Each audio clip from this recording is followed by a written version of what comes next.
Before the new coronavirus outbreak was declared a pandemic by the World Health Organization in March this year, most leaders across the globe had with regular television broadcasts primed their citizens from the very beginning to see the outbreak as a national emergency, while assuring and persuading citizens to follow through on government decisions. Leaders have kept the public apprised of all actions taken in a bid to stem the spread of the virus. Some leaders in African countries like Ghana, South Africa, Kenya, and among others, also made several national broadcasts on the crisis and informed citizens of the measures that are being taken by the government to save the day. Some even presented crisis packages that will help citizens and companies that are affected by the pandemic. The Senegalese president, Mr. Macky Sall, even went a step further to make an explainer video to sensitize the public on preventive measures. But in Africa's most populous nation, Nigeria, it was a totally different ball game. The president was completely silent. His silence was so deafening that citizens began to clamor for him to just show his face and at least say something. It got to the point that the Senate became irate about the president's lackadaisical attitude and urged him to address the nation. And the opposition party vilified him for dilly-dallying too long. And guess what? Last Sunday, on March 29, he finally addressed the nation in a nationwide television broadcast. But the move didn't impress Nigerians that much, as they believed that the broadcast was pre-recorded and edited. So this week, we will be looking at leadership in times of crisis and how the coronavirus pandemic is affecting Africa. I'm Sunday Christopher AIMUAMWOSA. You are welcome back to Prime Reporters TV.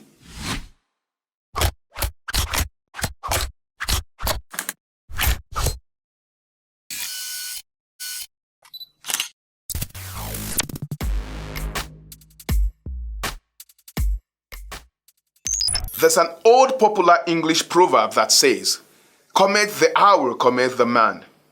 It's an idiom often used to describe the phenomenon that during times of crisis, a good leader should lead from the front.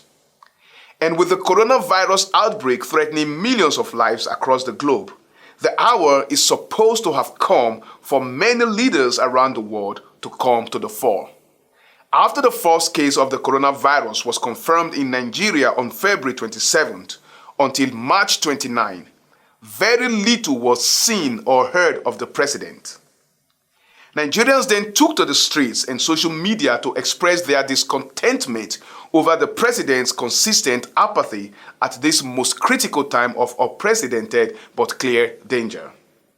Speaking with Channel Television's political correspondent Seun Okinbaloye on March 21, the presidency, through the Senior Special Assistant Media and Publicity to the President, Garba Shehu, had this to say.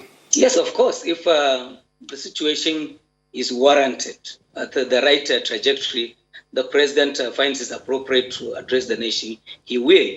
Now, but the most important question that Nigerians should be asking is, what do we actually want? Is it action? Is it preventive measures on both counts, the health of Nigerians and the economy, which have come under attack by this new virus? Or are they yearning for drama and showmanship? Are they yearning for photo ops? If this is what they want, no, this President Buhari is not cut out for showmanship and not for drama. So let's analyze Garba Shehu's statement. He stated that the president would address the nation, I quote, "if the situation is warranted and at the right trajectory, if the president finds it appropriate to address the nation, he will." One, end quote. Then he also asked Shehu if what Nigerians actually want is action, preventive measure, or drama, showmanship, or photo ops. Responding to the question on the importance of a leader's speech to the nation during time of crisis, here is what Matthew Klink, an American political analyst, told Embed News. The challenge, though, for a leader is the ability to quickly convince the public that you have a plan and that you are proactively and positively leading the nation in the right direction. And that's the mettle that really makes a true leader. Now, in times of crisis, people hope on their leaders to get them out of trouble. A report on Harvard Business Review says that the human brain is programmed to narrow its focus in the face of a threat. It's focused on how their leader will rise to the occasion with the appropriate response. And now, a wrong move by the leader could erode the trust of the people and unleash unrest that exacerbates the existing danger, just like in this case. And when Shehu asked the president's spokesman why the president hasn't addressed the nation while other world and African leaders have done so, his response was epic. This president does not seek opportunistic publicity. And tell me, those countries you have mentioned, did the speech by the president of South Africa stop the doubling of the cases in that country? Did the Kenyan speech stop the doubling of that country from the time the speech was made? So please, let's just get serious. Allow people doing serious job of protecting Nigerians to do so. Leave drama out of this. According to Boyne Arjen, a professor of public governance and crisis management at the Leiden University in the Netherlands, a leader's response to a crisis is much more than speeches. But yet, the messaging may play a key role in obtaining the public's trust and cooperation. And when it comes to taking action, the leader needs to judge exactly how much they can rely on individuals' cooperation through persuasion. In other words, there should be a kind of interplay between a leader and the public. And the leader's message can stir up their inner abilities and make them to rise to the challenge. He also said, and I quote, "Effective crisis leadership cannot be brought about by simply doing the right thing on the ground," end quote. In times of crisis or pandemic, a leader's address to the nation may not end the pandemic or crisis. However, such actions can connect citizens with leaders, as in, we are in this together. And this makes the people to feel a kind of security in that their leaders are not too far away. I have a dream. My poor little children will one day live in a nation where they will not be judged by the color of their skin, but by the content of their character. I have a dream. The I Have a Dream speech of Dr. Luther King Jr. didn't stop the discrimination in the United States the same day, but it brought greater attention to the civil rights movement, which had been ongoing for so many years. It made the black community to believe in the fight for freedom, although victory was bleak. It became the speech America couldn't ignore. Another special advisor on media and publicity to the president, Mr. Femi Adesina, defended President Muhammadu Buhari for not addressing Nigerians on the coronavirus crisis. He called it a matter of style, of leadership. Why does it appear as though the president does not want to brief the nation on a daily basis about this, or at least regularly? It's a matter of style. If we go back to school, you remember in stylistics class, we were told that style is idiosyncratic, which means it differs from person to person. The style that A adopts may not be the one that B adopts, and there is no style that you can call the style for everybody. I would rather have my president buying equipment, bringing it into the country so that we're in readiness for explosion than a talking head who is just looking for cheap publicity and their face being seen on television. So in essence, before we allow you to go, Mr. Shehu, the president will, in not time soon, will the president speak to the nation about this? Given the right moment, I would like to see the president commission a new equipment bought by the Nigerian government so that Nigerians, when they go to hospitals, they will find that there is something that they can be treated with. No, not empty words on television. Now, many Nigerians are of the impression that Mr. Shehu Garba and Femi Adesina, with such statements, treated the public beneath contempt and demonstrated strong aversion for public concern.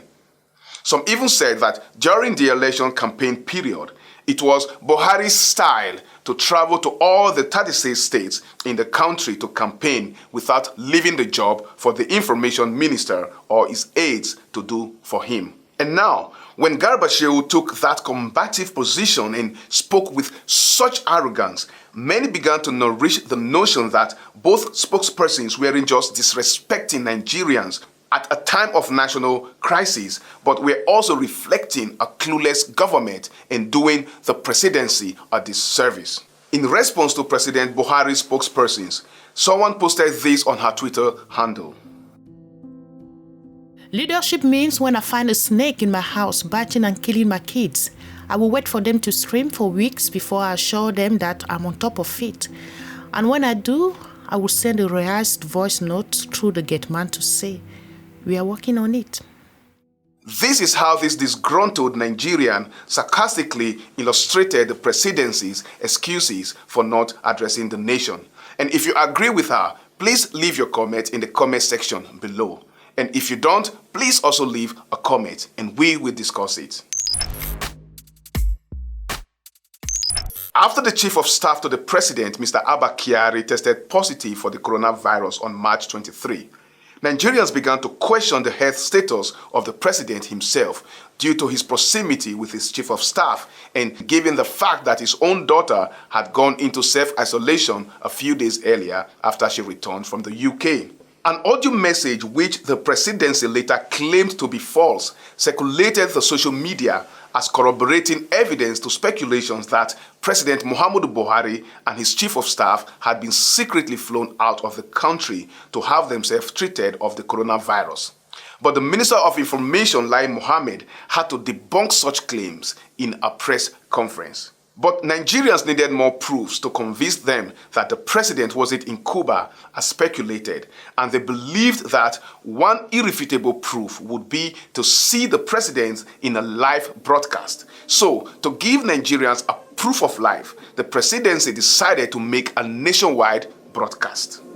Fellow Nigerians, from the first signs that coronavirus or COVID-19 was turning into an epidemic and was officially declared a worldwide emergency, the federal government started planning preventive, containment, and curative measures in the event the disease hits Nigeria. No sooner had the president finished addressing the nation than mixed reactions began to trail among Nigerians over the veracity of the broadcast. I have been called to offer some experts' insight on the veracity of the president's TV broadcast. So, as a professional and award-winning filmmaker, I will be giving my professional perspective on the broadcast and not its content. I will be explaining the technical aspect why I think the broadcast was live or pre-recorded. Now, let's take a closer look at the video. Fellow Nigerians, the broadcast started with a long shot which has Buhari's upper body, part of both the Nigerian and the Chief of Armed Forces flag. The coat of arms on the wall slightly above his head, and the upper part of the lectern in the shot. Then, after Buhari's first two words, fellow Nigerians, while still looking at the camera, it changes into a medium shot. There. If you take a careful look at this transition, you will see that the position of his face changed from looking straight at the camera to reading from his script on the lectern in a split of a second.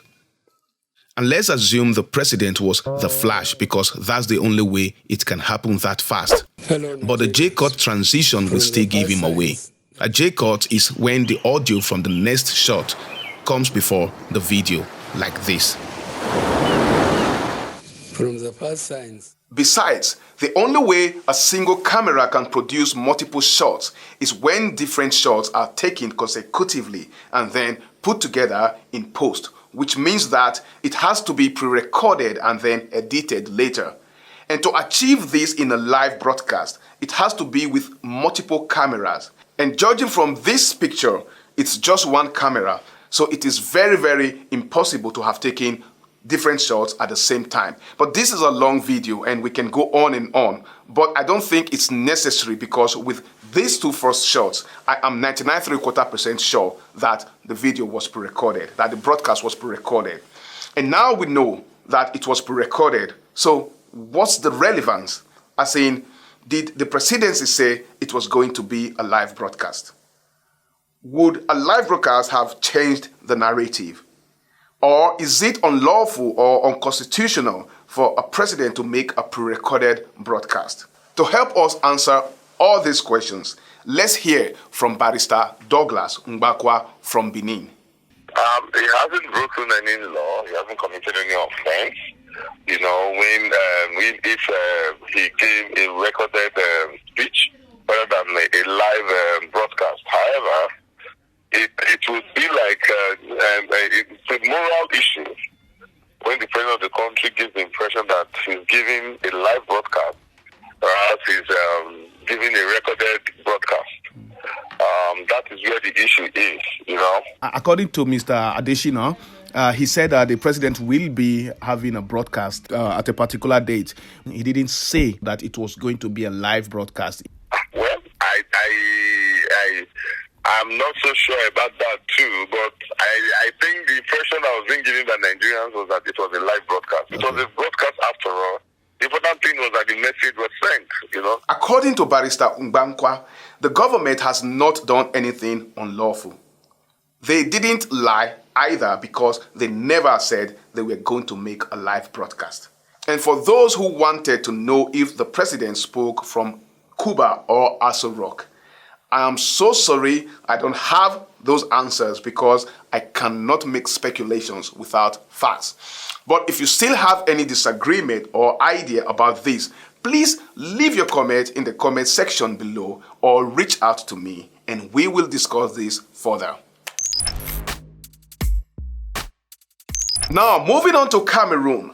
While some Nigerians were still distracted by whether the president's speech was pre-recorded or live, authorities in the Cameroon's capital, Yaoundé, arrested some sex workers who had been visiting coronavirus isolation centers in some hotels and offering their services to travelers who had been put on quarantine after arriving the country. Mr. Jean-Claude Silla, the capital's administrative officer, reported the arrest of the state broadcaster, Cameroon Radio Television, CRTV, on Friday. Mr. Jean-Claude Silla, the capital's administrative officer, reported the arrest to state broadcaster Cameroon Radio Television CRTV on Friday. He described the smuggling of prostitutes into hotel rooms as a legendary act of indiscipline. And while violating the coronavirus restrictions in Cameroon can get you arrested, in Nigeria, it can get you killed. Yes, you get killed. According to The Guardian, David Umahi, Ebonyi State's governor, has ordered security operatives to shoot any returnee that tries to escape from the quarantine and isolation centers on site.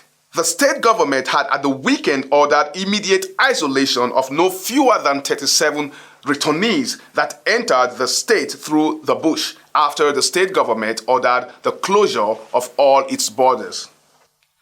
Since the lockdown began in some parts of the country, there have been reports of human rights abuses by the military and the police on citizens violating the restrictions.